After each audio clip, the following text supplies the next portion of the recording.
Right. Doctor Nasiruddin, আপনি নিজে admin ক্যাডারে আপনি বলছিলেন, আপনি টপ যে ব্রাঞ্চ সেখানে ছিলেন, সবখানেই অ্যাডমিন ক্যাডারের লোকজন না হলে চলবে না, এই যে একটা কমপ্লেক্স, এইটা থেকে তাহলে আপনাদের যে একটা আপনাদের দিয়ে সরকার একটা কাজ করালো, আলটিমেটলি সেটা গৃহীত হলো না, তারা আবার এটা এডিট করে নিজেদের মতো একটা দিয়ে দিল, এই বিষয়গুলো কি রকম? এইটা আমি ক্যাডারের কথা আমি ওইভাবে যাব না। আমরা হলো জাতীয় স্বার্থ, দেশের স্বার্থ। রেভিনিউ হচ্ছে দেশের একেবারে মূল চালিকা শক্তি, অক্সিজেন যাকে বলে। আপনি ডেভেলপমেন্ট বলেন, এই যে সোশ্যাল সেফটি নেট বলে, এডুকেশন, হেলথ, সব জায়গায় আমাদের কেন এক্সপেন্ডিচার কম?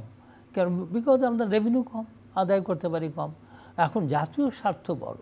এখন আমি কোন ক্যাডার, ফরিদ সাহেব কোন ক্যাডার, এটা বড় বিষয় না। আমাদের মাথায় রাখতে হবে ওইটা, যে দেশটা তো আমাদের। ওই যে আমি ওই যে ক্ষুদ্র স্বার্থ দেখেই আমাদের সমস্যা। রাষ্ট্রের অর্থনৈতিক উন্নয়নের লক্ষ্যকে প্রাধান্য দিয়ে রাষ্ট্র পরিচালনার জন্য প্রয়োজনীয় রাজস্ব যোগানের লক্ষ্যে সম্প্রসারণমূলক কর ভিত্তি, আমরা ট্যাক্স বেস বাড়াবার কথা সব জায়গাতে করি, এটা হচ্ছে সম্প্রসারণ কার্যভিত্তি। তারপরে যৌক্তিক করার, আমাদের ট্যাক্স সিস্টেম যৌক্তিক না, অনেক ক্ষেত্রে অযৌক্তিক আছে।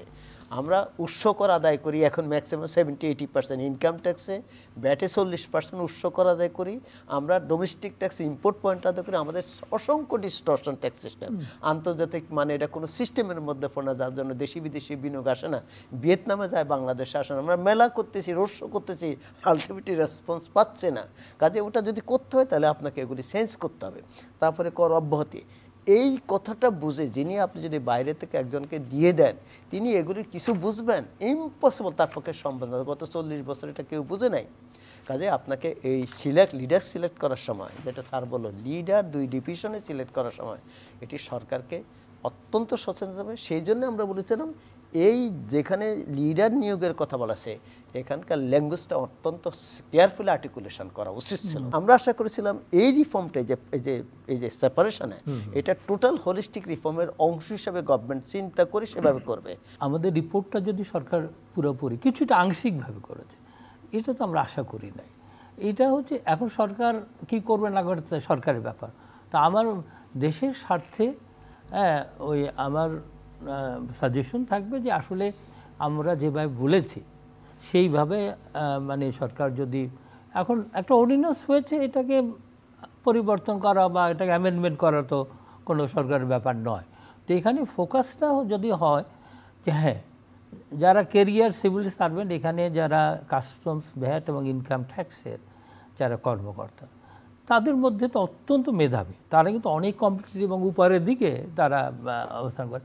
এদের মধ্য থেকে বাছাই করে বেস্ট যারা ক্রাইটেরিয়া সার্টেন করে তাদেরকে লিডারশিপ দিয়ে দেয়। ওই ধরনের যোগ্য লিডারশিপ লাগবে, ওই জন্য ব্যাকগ্রাউন্ড লাগবে।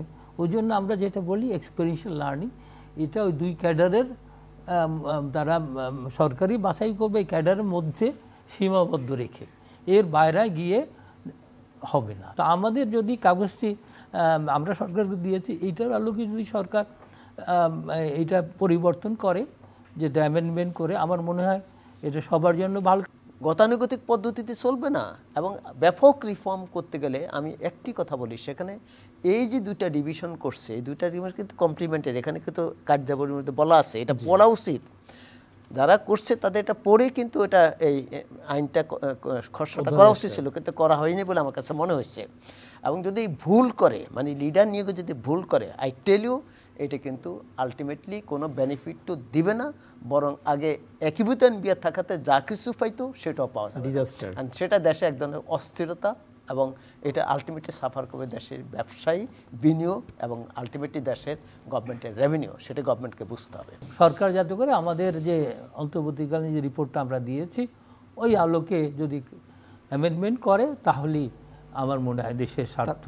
তার মানে এই অধ্যাদেশটা অ্যামেন্ডমেন্ট করার সুপারিশ আপনারাও করছেন? আমরা স্ট্রংলি করছি যে এটা ছাড়া। অনেক ধন্যবাদ ডক্টর নাসিরউদ্দিন আহমেদ।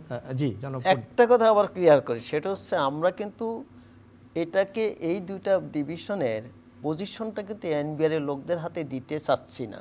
মানে আমরা এইভাবে বলতে চাচ্ছি, এনবিআর এর লোকদের যেহেতু টেকনিক্যাল নলেজটা আছে এখানে, টেকনিক্যাল এনভায়রনমেন্ট, সেই জন্য তাদের হাতে দিচ্ছে আছে, কিন্তু তাদের মধ্য থেকে যোগ্য ব্যক্তিকে, এটা যে কোনো কাউকে পলিটিক্যাল অথবা কারোর সাথে কারো খাতির আছে বলে তাকে বসাই দেবে, এটা কিন্তু পরিস্থিতিকে হেল্প করবে না।